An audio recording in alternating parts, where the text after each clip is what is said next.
మాతృదేవోభవ. ముందుగా మా తల్లిగారిని తలుచుకోవటం అయింది కాబట్టి దైవ ప్రార్థన చేసుకుందాము.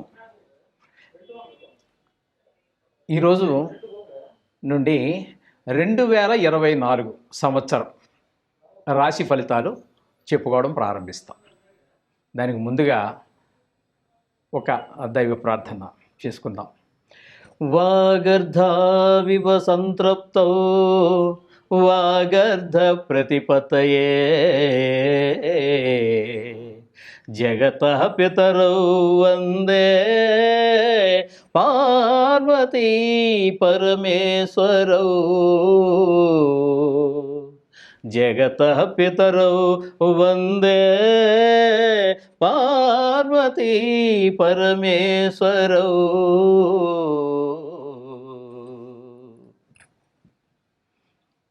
అయ్యా, నేను యాక్చువల్గా ఈ వారం ఇది రాశి ఫలాలు చెప్పాలనే ఉద్దేశంతో మనం స్టార్ట్ చేయలేదు, కానీ కారణాలు ఏంటో చెప్తాను. చెప్పకూడదు అనుకున్నాను అసలు. దానివల్ల అది ఒక్కటి ప్రయోజనం లేదని కూడా మనం చెప్పుకున్నాం గత ఎపిసోడుల్లో. కానీ ఇక్కడ పరిస్థితి ఎలా వచ్చిందంటే, ఫర్ యువర్ దానికోసం నా చిన్నప్పటి నుంచి కూడా నేను వార ఫలాలు, వారం పుస్తకం, స్వాతి పుస్తకం అని అవన్నీ ఇవన్నీ పుస్తకాలు వచ్చేవి. ఆ పుస్తకాల్లో వార ఫలాలు చూడడం అలవాటు అయిపోయింది. అలాగే పేపర్లో కూడా ఏవో దినఫలం ఏదో వేస్తూ ఉండేవాడు. ఈ విధంగా ఒక రకమైనటువంటి క్రానిక్ బాగా అది అలవాటు పడిపోయాం. నేనే కాదు, చాలామంది. నేను ఏదైతే వద్దనుకున్నానో నా అనుయాయులు ఎవరో కొంతమంది ఉంటారు కదండి, వాళ్ళందరూ కూడా మాకు ఈ సంవత్సర ఫలితాలు వినాలనుంది, మాస ఫలితాలు వినాలనుంది. అది మీరు చాలామంది చెప్తున్నారు కదా మిత్రులారా అంటే, అట్లా కాదండి, మీ వర్షంలో మీరు చెప్పండి మాకు. ఎందుకంటే మీరు చెప్పిన దాంట్లో చాలా వరకు మాకు జరుగుతున్నాయి కాబట్టి అంటే చెప్తున్నాను కదండి. అది పరిపూర్ణం అయితే కాదు, జ్యోతిష్యంలో ఒక భాగం. అది బాగా జరుగుతున్నాయని చెప్పేసి అనేక రకాలుగా వాళ్ళు అడగటం ద్వారా ఇక వాళ్ళు అడుగుతున్నారు కాబట్టి చెప్పడం మన ధర్మం. మనకు తెలిసినంత వరకు, నా పరిజ్ఞానం సహకరించినంత వరకు చెప్పడం నా ధర్మం కాబట్టి ఈ రాశి ఫలాలు చెప్పడం ప్రారంభించాను. ఇప్పుడు 2024 అంటే రాబోయేటటువంటి నూతన ఆంగ్ల సంవత్సరం. ఇది తెలుగు సంవత్సరానికి సంబంధించినటువంటిది కాదు. ఈ సంవత్సరంలో ఈ ఫలితాలు ఎలా ఉంటాయి అనేటటువంటి దాన్ని మనం చెప్పుకోబోతున్నాం. ఈ చిన్న ఎందుకంటే సంవత్సర ఫలితాలు చెప్పేటప్పుడు ఈ ప్రధానంగా ఎక్కువ కాలం ఉండేటటువంటి గ్రహాలు ఏవైతే గురు, శని, రాహు, కేతువుల గురించి మాత్రమే మనం చెప్పుకోగలం. ఇంకా చిన్నవి చెప్పుకోవాల్సి వస్తే ఇంకా మాస ఫలితాల్లోకి, పక్ష ఫలితాల్లోకి, వార ఫలాల్లోకి ఇంకా వెళ్తే ఇంకా దిన ఫలాల దగ్గర కూడా వెళ్ళాల్సి వస్తుంది. అందుచేత అవి కాకుండా ప్రధానమైనటువంటి ఈ 4 గ్రహాలనేది మనం తీసుకుని మనం చెప్పడానికి ప్రయత్నం చేస్తాను. అది మీ అందరి యొక్క విన్ని ఆస్వాదిస్తారని, ఏమైనా రెమెడీస్ ఉంటే మేము చెప్పడానికి ప్రయత్నం చేస్తాము. అవి చేసుకుని మీరు ఆ దుష్ఫలితాల నుంచి బయటపడి తీవ్రత తగ్గించుకోండి. జపాలు చేయడం ద్వారా ఏదో ఆ గ్రహాన్ని తీసి ఇంకో దగ్గర అయితే పెట్టలేము. నేనే కాదు, ఎవరు ఏ గ్రహాన్ని ఎక్కడి నుంచి ఎవరు తప్పించలేరు. అయితే దుష్ప్రభావాలకి ఈ రెమెడీ చేసుకోవడం ద్వారా, ఈ పరిహారం చేసుకోవడం ద్వారా ఆ తీవ్రత తగ్గుతుంది. తద్వారా మనకి శుభాలు చేకూరడానికి అవకాశం ఉంది. ఇది మనం చెప్పినటువంటి కాదు. ఏ శాస్త్రకారులు అయితే అక్కడ దోషం ఉందని చెప్పారో, పలానా గ్రహం వల్ల పలానా దోషం ఉందని చెప్పారో, పలానా లాభం ఉందని చెప్పారో, వారే మనకి ఈ పరిష్కారాలు కూడా చెప్పారు. ఇందులో నా యొక్క సొంత మాట కానీ, సొంత అక్షరం కూడా, ఒక పదం కానీ, ఒక అక్షరం కానీ ఏది ఉండదండి. మనం చెప్పిన దానికి శాస్త్ర ప్రమాణం ఉన్నదానికి మాత్రమే మనం చెబుతాము. లేని దాన్ని, అక్కర్లేని విషయాల గురించి మనం పొడిగించుకుంటూ టైం వేస్ట్ చేసుకోకుండా ముందుకు సాగుదామండి. ఇది నా యొక్క విశేషం. ప్రధాన గ్రహమైనటువంటి ఒక గురువు మేషరాశిలో 30వ తారీఖు ఏప్రిల్ 2024 వరకు మేషంలోనే సంచారం చేస్తారు. తదుపరి ద్వితీయ స్థానమైనటువంటి వృషభ రాశిలో ఆయన సంచారం జరుగుతుంది. సంవత్సరం మొత్తం అంతా కూడా అక్కడే సంచారం జరుగుతూ ఉంటుంది. ఈ సింహరాశి వారి యొక్క ఆ రాశి ఫలాలు ఎలా ఉన్నాయో పరిశీలిద్దాం. ఈ రాశి ఫలాలు మాత్రమే జాతకము కాదు.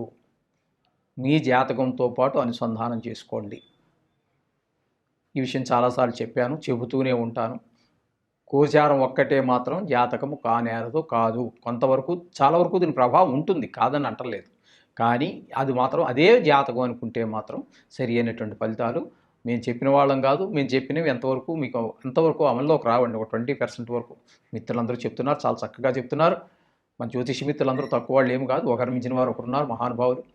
కానీ దాంతో అనుసంధానం చేసుకోకపోవటం వల్ల వచ్చేటటువంటి ఈ ఫలితాలు రావలేదు, చెప్పినట్టు జరగట్లేదు అనేటువంటి అభిప్రాయం అందరికీ ఏర్పడుతోంది. అందు గురించే మరీ చెప్తున్నాను నేను. ఇప్పుడు మనం సింహరాశి వారి యొక్క గోచార ఫలితాలు ఏ విధంగా ఉంటాయి అనేది మనం ఇప్పుడు చర్చించుకుందాము, తెలుసుకునే ప్రయత్నం చేద్దాము. అందులో గురువు దశమ స్థానంలో, ఈ సింహరాశికి దశమ స్థానంలో అంటే మేషరాశిలో ఆయన సంచారం జరుగుతూ ఉందండి. దీనివలన దశమ స్థానంలో గురువు శుభ పరిణామాలు ఇవ్వజాలడు.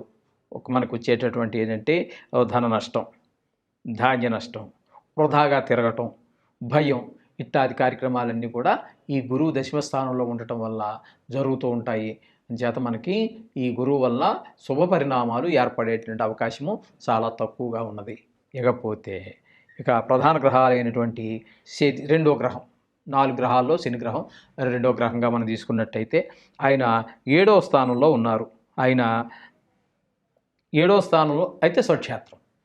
మనం ఇప్పుడు ఏంటంటే కుంభం ఆయన స్వక్షేత్రం కాబట్టి అందుచేత ఆ 7వ స్థానంలో ఆయన ఉండటం ద్వారా వచ్చేటటువంటి అశుభ ఫలితాలు చాలా వరకు వాటంతటవే తొలగిపోతాయి, చాలా వరకు తొలగిపోతాయి. ఖచ్చితంగా ఆ స్థాన ప్రభావం ఆయనకు ఉంటుంది. స్వక్షేత్రం కాబట్టి ఆ స్వక్షేత్రంలో ఉన్నవాడు వారి యొక్క మంచి ఫలితాన్ని వారు ఇవ్వగలుగుతారు. స్వక్షేత్రం అయినప్పటికీ సొంత ఇల్లే కదండి. ఇప్పుడు నేనే ఉన్నానండి, నన్ను నేను దూషించుకోను కదా, నన్ను నేను హింసించుకోను కదా, నన్ను నేను తిట్టుకోను కదా, నన్ను నేను గిచ్చుకోను కదా. ఇదే విధంగా ఆయన స్వక్షేత్రం కాబట్టి ఆయనతో దుష్పరిణామాలు ఉండవు. ఆయనకి గత 2-3 ఎపిసోడ్ల కిందట ఎప్పుడో మనం చెప్పుకున్నాం, శని కొన్ని నక్షత్రాల్లోనూ కొన్ని రాసుల వారిని అంతగా బాధించడు అనేసి. అదేవిధంగా స్వక్షేత్రం కాబట్టి ఆయన శుభ అశుభ 2 ఫలితాలు కూడా ఇవ్వడానికి సమర్థుడు. ముఖ్యంగా ఏంటంటే ఇక్కడ మీకు 7వ స్థానం కాబట్టి, దీన్ని 7వ స్థానంలో ఉన్నాడు కాబట్టి కొంచెం భార్యాభర్తల మధ్యన పొరపచ్చాలు వచ్చేటువంటి అవకాశం ఉంటుంది. ఇకపోతే మారకస్థానం అని కూడా అంటారు. 2-7 స్థానాలు మారక స్థానాలుగా మనం చెప్పుకుంటూ ఉంటాం. వాటి ప్రభావం వల్ల కొంత చెడు కూడా జరుగుతుంది. మొత్తం మీద ఏమైనప్పటికీ కూడా శుభ అశుభ ఫలితాలు ఇవ్వడానికి శనీశ్వరుడు సమర్థుడు. అందుచేత శనీశ్వరుడికి కూడా మనం శాంతులు చేసుకోవాలి. అట్లాగే ఇకపోతే రాహుగ్రహం గురించి మనం చెప్పుకుందాం. ప్రధాన గ్రహాలైనటువంటి రాహుగ్రహం గురించి కూడా ఆయన కూడా ఈ సంవత్సరం అంతా అదే రాశిలో ఉంటారు ఆయన. అందుచేత ఆ రాశిలో 8వ స్థానంలో రాహు ఉన్నాడు కాబట్టి ఆయన యొక్క ప్రభావం కొంచెం తీక్షణంగానే ఉంటుంది. ఆయన స్వక్షేత్రం ఆయన అసలు స్వక్షేత్రమే లేదు. కొంతమంది స్వక్షేత్రం అని చెప్పినప్పటికీ అది ఎంతవరకు అనేటటువంటిది కొంతమంది దాన్ని వ్యతిరేకించారు. కొంతమంది ఋషీశ్వరులే, మనం కాదు, మన జ్యోతిష్య చెప్పుకునేవారు కాదు. జ్యోతిష్యంలో మనకు రాసినటువంటి వాళ్ళు, మనకు పరిచయం చేసినటువంటి వాళ్ళు మునీశ్వరుల్లోనే భేదాభిప్రాయాలు ఉన్నాయి. అందుచేత అది దాని మాట అట్లా పెడితే ఇక్కడ మనకి ఈ రాహు వలన మనకి అష్టమంలో ఉన్నాడు కాబట్టి, అష్టమ స్థానంలో ఉన్నాడు కాబట్టి ఆయన మనకి ఇచ్చేటువంటి ఫలితాలు మనకు శాస్త్రం ఏం చెబుతోందంటే దేహపీడ మనక్లేశ చతుష్పాద మృగాద్భయం రాజకోపం ప్రయాణంచ అష్టమస్థాన గోపణీ అని చెప్పి మనకు శాస్త్రం చెబుతోంది. అంటే దేహపీడ, శరీరానికి అనారోగ్యాలు ఏవో ఒకటి రావడం, మనఃక్లేశ మనసుకి ఏదో కష్టం కలిగేటటువంటి పనులు జరుగుతూ ఉంటాయి.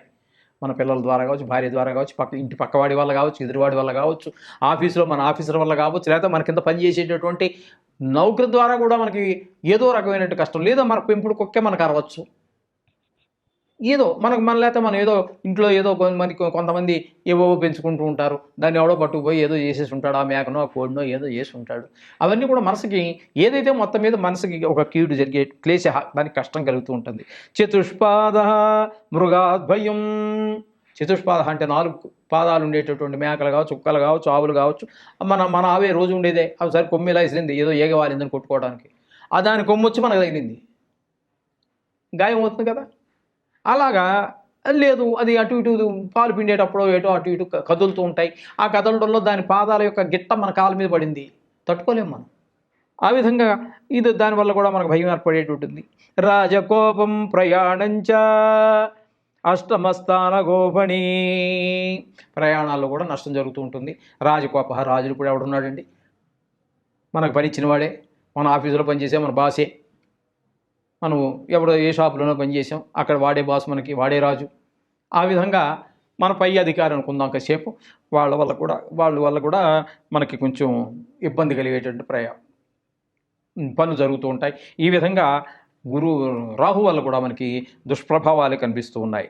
ఇక కేతు కనుక మనం తీసుకున్నట్టయితే ఈ సింహరాశికి ద్వితీయ స్థానంలో ఉన్నాడు. ద్వితీయ స్థానంలో కేతు ఉండటం వల్ల మనకి ఏంటంటే మంచి, ఇందాక మనం చెప్పుకున్నాం, పోయిన 2-3 ఎపిసోడ్ల కిందట ఎప్పుడో మనం చెప్పుకోవడం జరిగింది. సామాన్యంగా రాహు చెడు చేస్తే కేతు మంచి చేస్తాడు. కానీ కొన్ని 2-3 రాశులు ఉన్నాయి, అక్కడ మాత్రం ఇద్దరూ అపకారమే చేస్తూ ఉంటారు. ఆ రాశి ఏదో మన జ్ఞాపకం లేదు ఇప్పుడు ప్రస్తుతం, కానీ ఇప్పుడు మనకి ప్రస్తుతం అప్రస్తుతం కూడా.